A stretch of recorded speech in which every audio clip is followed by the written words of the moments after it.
Hey guys, Francis Beau here. Welcome to Beau Movies.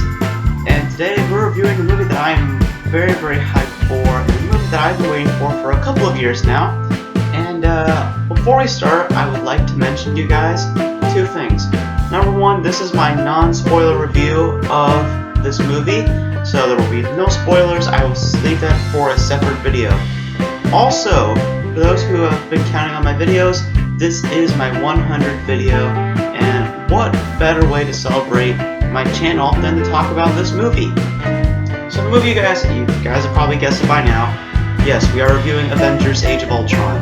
And I've been waiting for this movie for a long time. Ever since the announcement at Comic-Con, I have been super excited for it. And now getting to watch it, let's review it. Like I said, non-spoiler review, so there will be no spoilers in this review. I will save that for my next video. Let's just talk about it, because I am super hyped. So let's talk about all the positive things about this movie. The first thing that jumped out and made this movie is that this movie starts off with a bang.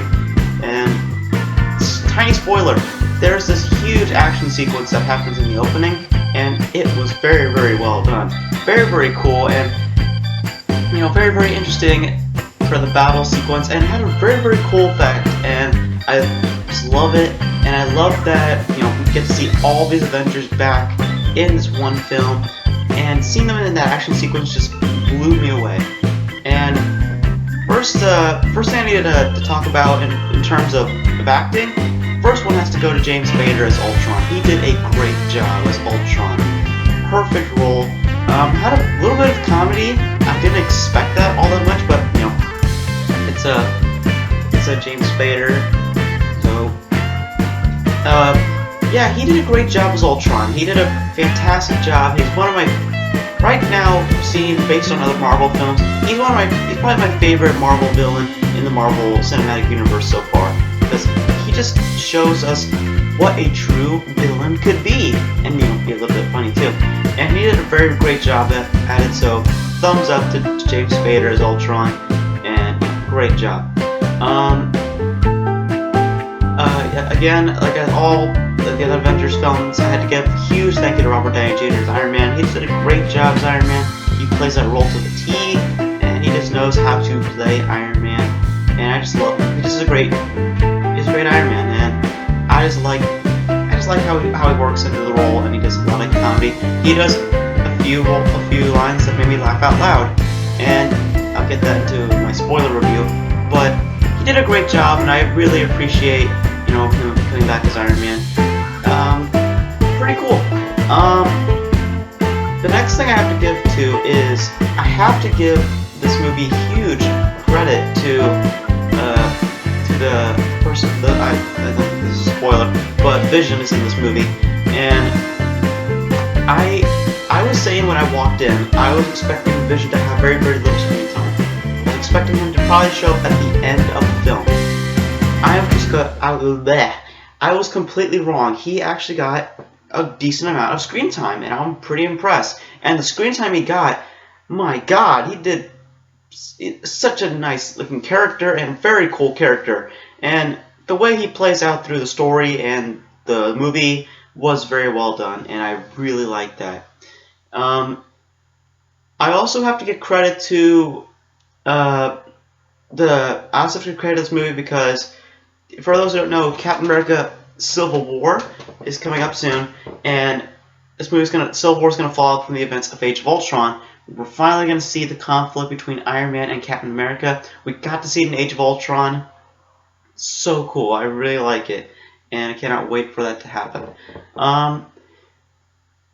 Yeah, pretty cool. The action scenes I don't have really talk about because they're all really cool. I love the Hulkbuster versus Hulk fight. I loved I love the final fight. I like the opening fight. I loved all the fights. They were really cool. So yeah, those are all the positives. I mean, there's a lot of things that are fun about this movie. Now let's talk about a few things that were, could have improved. Yes, for as cool as this movie was, there are a few things that need to be done. First off, I need to explain something I need to talk about in character-wise. Nick Fury, Samuel Jackson. I think his role was completely useless. I don't think he needed to be in this film because he was only there to basically motivate the Avengers and basically assist the Avengers, and that is it. That is his whole purpose, and I think that was completely useless. He could have he shouldn't have been in this film at all, and I think that his role was not needed. So, I still like him. I still respect Samuel L. Jackson as Nick Fury. He does a great job. I loved him in Captain America: The Winter Soldier. I loved him in the first Avengers. This one, he doesn't have that much screen time, and I don't think I don't think it was necessary for him to be in this movie. So they could have worked it in a different way, but I appreciate that he's in this movie, but I just don't think his role was needed. He just seemed like a person that was just there so that, people can tell that, oh yeah, it's Nick Fury. So, kind of useless for me. I don't think that his role was needed, so that's something. I also have to give this is one other positive I forgot to give you, and this is kind of a spoiler, a little bit of spoiler. I am really surprised about Hawkeye's role. He plays a fantastic role in this movie because in the first movie he was just mind control and he couldn't really show off what he can do. In this film, however, he is playing a key role. He's almost the main character. To me, he's almost the main character because he's the one who's like I don't want to get into spoilers, but he is he's the character that really brings the Avengers together. Nick Fury is not that one, okay? It's Hawkeye who brings the Avengers together and motivates them. So, that's pretty cool. Okay, now back to the bad stuff. The other thing I need to talk about is Quicksilver. Now, when I walked in, I was telling my friend when we walked into this movie, this person has a lot to live up to. He needs to live up to Days of Future Past's Quicksilver. And I was hoping that he would live up to it. Unfortunately, he kind of fell short. I still liked him, though. He just kind of fell short. Because he didn't really do that much in the movie. He kind of moved around and stuff like that. It was cool, but, comparing him to Days of Future Past's Quicksilver, he doesn't really do all that well. He he's just a kind of the running guy. He's kind of like the guy who flashes around and stuff like that. He's cool. I like the guy who plays him. I forget his name at this moment, but he's cool. I like it. Same thing goes to Scarlet Witch. She's okay. I mean, I like her powers. I like how she uses her powers. What I'm trying to say here is that they both needed more screen time. I think they needed a little bit more. Yes, they did get a lot of screen time, but I think they should have got a little bit more. A little bit more because, they kind of just jump into it. And, if you watch Captain America: The Winter Soldier, after credit scene, then yeah, you'll understand. But, they just jump in. Even to the opening, they just jump in. So, that's something that kind of wasn't that cool to me. I wish they would have a little bit more screen time. And I wish the Quicksilver was a little bit better than Days of Future Past's Quicksilver. So that's it. Now the huge question is here. Is this better than the first Avengers? I watched this film last night and I took it all in. And I watched the first Avengers before I walked into this movie. I have to admit, this film it's just a smidge off from being better than the first one. Because let me give you my rating on it. Let me give you my overall score on it. For CGI and effects, I give it a 9. I really thought they did a great job, even down to the Hulkbuster scene, which I thought was really cool. And I really liked the use of the CGI render for Hulk. I liked usually it's mostly just Iron Man, and I really liked the CGI for Ultron. He just looked really cool.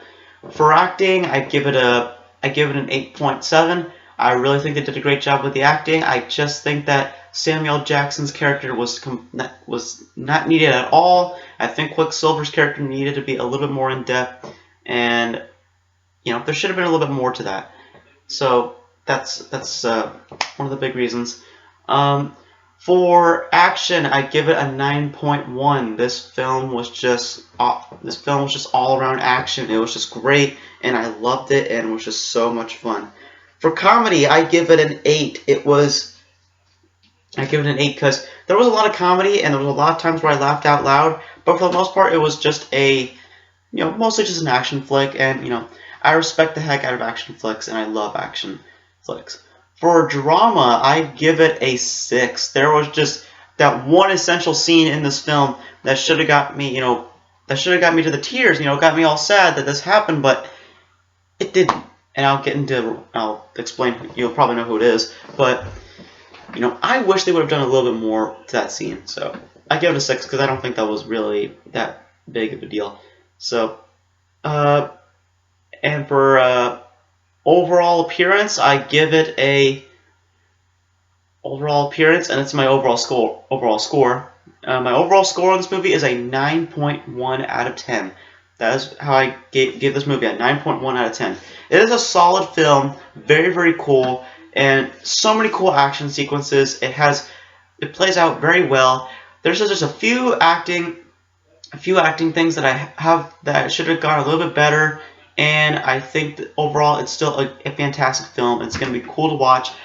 I don't think it's better than the first one because the first one was just all out fun, and it was just, it had a really, really cool, and it's the first time that we've seen them assemble. We've already seen them assemble, so it kind of falls short on that because the second one has to live up to that.